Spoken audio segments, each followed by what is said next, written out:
요한복음 4장. 요한보다 예수께서 더 많은 사람을 제자로 삼고 세례를 주신다는 소문이 바리새파 사람들의 귀에 들어간 것을 예수께서 아셨다. 사실은 예수께서 직접 세례를 주신 것이 아니라 그 제자들이 준 것이다. 예수께서는 유대를 떠나 다시 갈릴리로 가셨다. 그렇게 하려면 사마리아를 거쳐서 가실 수밖에 없었다. 예수께서 사마리아에 있는 수가라는 마을에 이르셨다. 이 마을은 야곱이 아들 요셉에게 준 땅에서 가까운 곳이며 야곱의 우물이 거기에 있었다. 예수께서 길을 가시다가 피로하셔서 우물가에 앉으셨다. 때는 오정쯤이었다. 한 사마리아 여자가 물을 기르러 나왔다. 예수께서 그 여자에게 마실 물을 좀 달라고 말씀하셨다. 제자들은 먹을 것을 사러 동네에 들어가서 그 자리에 없었다. 사마리아 여자가 예수께 말하였다. 선생님은 유대 사람인데 어떻게 사마리아 여자인 나에게 물을 달라고 하십니까? 유대 사람은 사마리아 사람과 상종하지 않기 때문이다. 예수께서 그 여자에게 대답하셨다. 내가 하나님의 선물을 알고 또 너에게 물을 달라는 사람이 누구인지를 알았더라면 도리어 내가 그에게 청하였을 것이고 그는 너에게 생수를 주었을 것이다. 여자가 말하였다. 선생님, 선생님에게는 두레박도 없고 이 우물은 깊은데 선생님은 어디에서 생수를 구하신다는 말입니까? 선생님이 우리 조상 야곱보다 더 위대하신 분이라는 말입니까?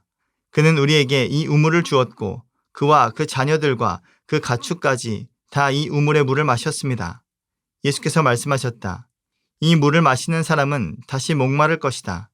그러나 내가 주는 물을 마시는 사람은 영원히 목마르지 아니할 것이다.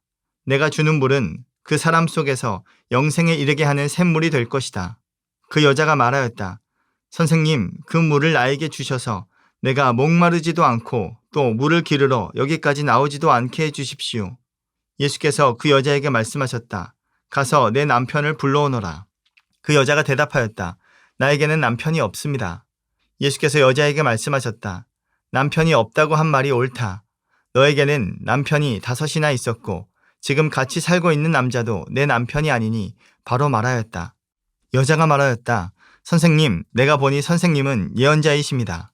우리 조상은 이 산에서 예배를 드렸는데 선생님네 사람들은 예배를 드려야 할 곳이 예루살렘에 있다고 합니다. 예수께서 말씀하셨다. 여자여, 내 말을 믿어라. 너희가 아버지께 이 산에서 예배를 드려야 한다거나 예루살렘에서 예배를 드려야 한다거나 하지 않을 때가 올 것이다. 너희는 너희가 알지 못하는 것을 예배하고 우리는 우리가 아는 분을 예배한다. 구원은 유대 사람들에게서 나기 때문이다. 참되게 예배를 드리는 사람들이 영과 진리로 아버지께 예배를 드릴 때가 온다. 지금이 바로 그때이다. 아버지께서는 이렇게 예배를 드리는 사람들을 찾으신다. 하나님은 영이시다. 그러므로 하나님께 예배를 드리는 사람은 영과 진리로 예배를 드려야 한다. 여자가 예수께 말했다. 나는 그리스도라고 하는 메시아가 오실 것을 압니다. 그가 오시면 우리에게 모든 것을 알려주실 것입니다. 예수께서 말씀하셨다.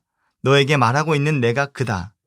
이때에 제자들이 돌아와서 예수께서 그 여자와 말씀을 나누시는 것을 보고 놀랐다.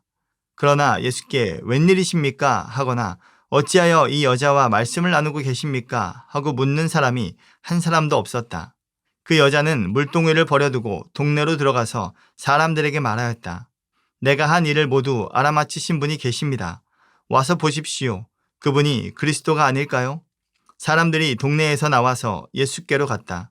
그러는 동안에 제자들이 예수께 랍비님 잡수십시오 하고 권하였다. 그러나 예수께서는 그들에게 말씀하시기를 나에게는 너희가 알지 못하는 먹을 양식이 있다 하셨다. 제자들은 누가 잡수실 것을 가져다 드렸을까 하고 서로 말하였다. 예수께서 그들에게 말씀하셨다.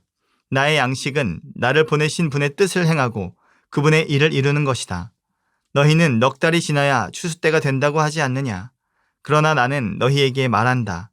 눈을 들어서 밭을 보아라. 이미 곡식이 익어서 거둘 때가 되었다.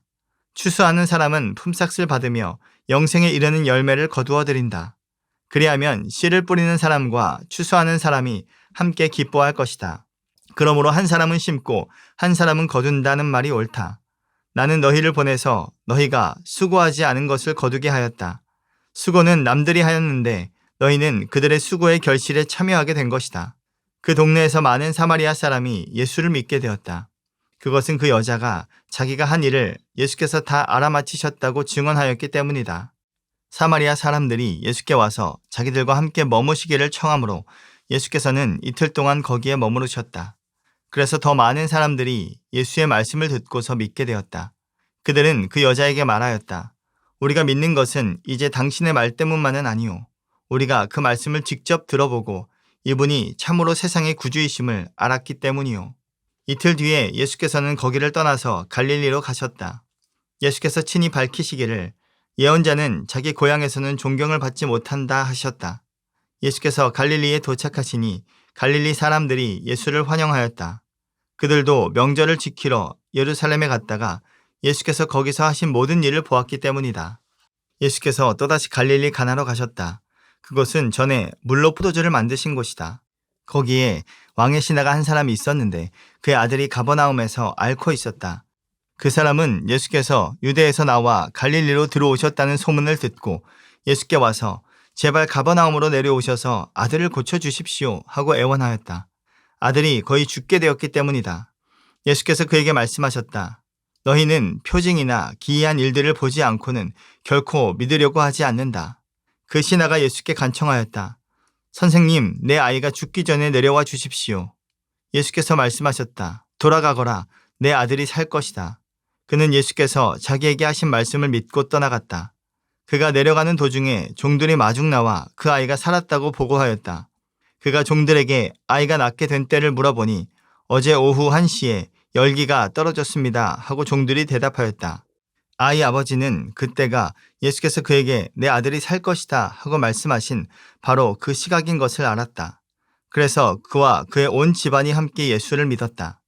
이것은 예수께서 유대에서 나와서 갈릴리로 돌아오신 뒤에 행하신 두 번째 표징이다. 요한복음 5장. 그 뒤에 유대 사람의 명절이 되어서 예수께서 예루살렘으로 올라가셨다. 예루살렘에 있는 양의 문 곁에 히브리 말로 베드자다라는 못이 있는데 거기에는 주랑이 5 있었다. 이 주랑 안에는 많은 환자들, 곧 눈먼 사람들과 다리 저는 사람들과 중풍병자들이 누워 있었다. 그들은 물이 움직이기를 기다리고 있었다.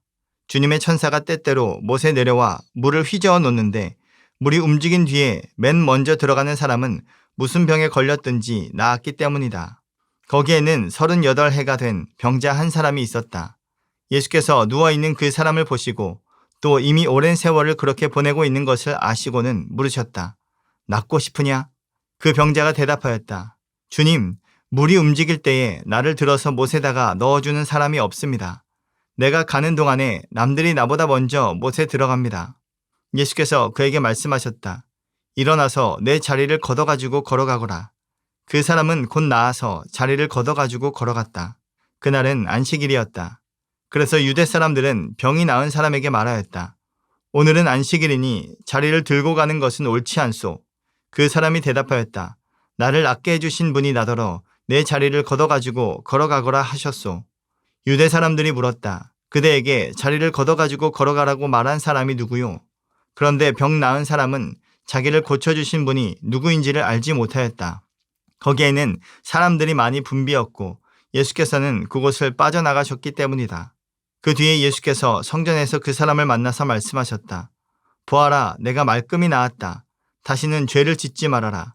그리하여 더 나쁜 일이 너에게 생기지 않도록 하여라. 그 사람은 가서 자기를 낫게 하여 주신 분이 예수라고 유대 사람들에게 말하였다. 그 일로 유대 사람들은 예수께서 안식일에 그러한 일을 하신다고 해서 그를 박해하였다. 그러나 예수께서는 그들에게 말씀하셨다. 내 아버지께서 이제까지 일하고 계시니 나도 일한다. 유대 사람들은 이 말씀 때문에 더욱더 예수를 죽이려고 하였다. 그것은 예수께서 안식일을 범하셨을 뿐만 아니라 하나님을 자기 아버지라고 불러서 자기를 하나님과 동등한 위치에 놓으셨기 때문이다. 예수께서 그들에게 말씀하셨다. 내가 진정으로 너희에게 말한다. 아들은 아버지께서 하시는 것을 보는 대로 따라할 뿐이요 아무것도 마음대로 할 수 없다. 아버지께서 하시는 일은 무엇이든지 아들도 그대로 한다. 아버지께서는 아들을 사랑하셔서 하시는 일을 모두 아들에게 보여주시기 때문이다. 또한 이보다 더 큰 일들을 아들에게 보여주셔서 너희를 놀라게 하실 것이다. 아버지께서 죽은 사람들을 일으켜 살리시니 아들도 자기가 원하는 사람들을 살린다. 아버지께서는 아무도 심판하지 않으시고 심판하는 일을 모두 아들에게 맡기셨다. 그것은 모든 사람이 아버지를 공경하듯이 아들도 공경하게 하려는 것이다. 아들을 공경하지 않는 사람은 아들을 보내신 아버지도 공경하지 않는다. 내가 진정으로 너희에게 말한다. 내 말을 듣고 또 나를 보내신 분을 믿는 사람은 영원한 생명을 가지고 있고 심판을 받지 않는다. 그는 죽음에서 생명으로 옮겨갔다. 내가 진정으로 너희에게 말한다. 죽은 사람들이 하나님의 아들의 음성을 들을 때가 오는데 지금이 바로 그때이다. 그리고 그 음성을 듣는 사람들은 살 것이다. 그것은 아버지께서 자기 속에 생명을 가지고 계신 것 같이 아들에게도 생명을 주셔서 그 속에 생명을 가지게 하여 주셨기 때문이다. 또 아버지께서는 아들에게 심판하는 권한을 주셨다. 그것은 아들이 인자이기 때문이다. 이 말에 놀라지 말아라. 무덤 속에 있는 사람들이 다 그의 음성을 들을 때가 온다. 선한 일을 한 사람들은 부활하여 생명을 얻고 악한 일을 한 사람들은 부활하여 심판을 받는다. 나는 아무것도 내 마음대로 할 수 없다. 나는 아버지께서 하라고 하시는 대로 심판한다. 내 심판은 올바르다. 그것은 내가 내 뜻대로 하려 하지 않고 나를 보내신 분의 뜻대로 하려 하기 때문이다. 내가 내 자신을 위하여 증언한다면 내 증언은 참되지 못하다. 나를 위하여 증언하여 주시는 분은 따로 있다. 나를 위하여 증언하시는 그 증언이 참되다는 것을 나는 안다. 너희가 요한에게 사람을 보냈을 때에 그는 이 진리를 증언하였다. 내가 이 말을 하는 것은 내가 사람의 증언이 필요해서가 아니다. 그것은 다만 너희로 하여금 구원을 얻게 하려는 것이다. 요한은 타오르면서 빛을 내는 등불이었다. 너희는 잠시 동안 그의 빛 속에서 즐거워하려 하였다. 그러나 나에게는 요한의 증언보다 더 큰 증언이 있다. 아버지께서 나에게 완성하라고 주신 일들, 곧 내가 지금 하고 있는 바로 그 일들이 아버지께서 나를 보내셨다는 것을 증언하여 준다. 또 나를 보내신 아버지께서 친히 나를 위하여 증언하여 주셨다. 너희는 그 음성을 들은 일도 없고 그 모습을 본 일도 없다. 또 그 말씀이 너희 속에 머물러 있지도 않다. 그것은 너희가 그분이 보내신 이를 믿지 않기 때문이다. 너희가 성경을 연구하는 것은 영원한 생명이 그 안에 있다고 생각하기 때문이다. 성경은 나에 대하여 증언하고 있다. 그런데 너희는 생명을 얻으러 나에게 오려고 하지 않는다. 나는 사람에게서 영광을 받지 않는다. 너희에게 하나님을 사랑하는 마음이 없는 것도 나는 알고 있다.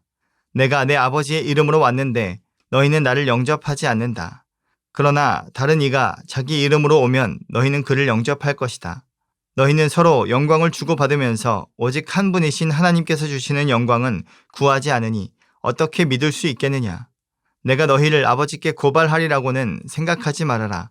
너희를 고발하는 이는 너희가 희망을 걸어온 모세이다. 너희가 모세를 믿었더라면 나를 믿었을 것이다. 모세가 나를 두고 썼기 때문이다. 그러나 너희가 모세의 글을 믿지 않으니 어떻게 내 말을 믿겠느냐. 아멘.